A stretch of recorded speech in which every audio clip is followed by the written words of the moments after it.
It is Afreximbank that arranged the $2.9 billion bundle of credit and guarantees that made it possible for Egyptian contractors to begin executing the largest intra-African construction contract for a dam in Tanzania. It was Afreximbank that supported with hundreds of millions of dollars phosphate fertilizer imports from Morocco to Nigeria and Ethiopia. Without an Afreximbank, it would have been harder for Vista Bank in Burkina Faso to complete the acquisition of some BNP subsidiaries in West Africa.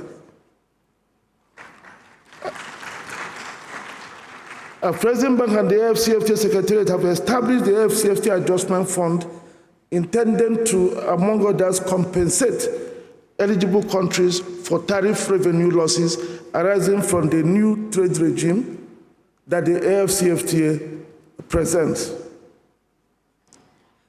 The fund will also support the private sector to adjust in an orderly manner to the new arrangement. The headquarters of the $10 billion fund is in Kigali, Rwanda. Afreximbank has been mandated as a fund manager by the African Union Summit. And Afreximbank has committed to contribute $1 billion with $10 million available in the form of grant funding. We are committed to the Adjustment Fund because we believe that without it, some AFCFTA participating states may find it difficult to open their borders for trade under the agreement.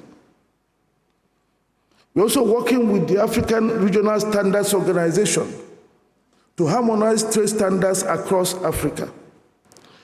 Using Afreximbank grant funding, over 155 standards have been harmonized, covering priority areas of automobile, medical equipment, and pharmaceuticals, while work on textiles is ongoing. We thank Islamic Bank Group, Islamic Development Bank Group, and Badia for supporting us in providing the grant funding. We also recognize that setting standards is one thing, but having the infrastructure to implement them is another. So working with Bureau Veritas of France, we are building testing, inspection, and certification centers across Africa under the brand name Africa Quality Assurance Centers.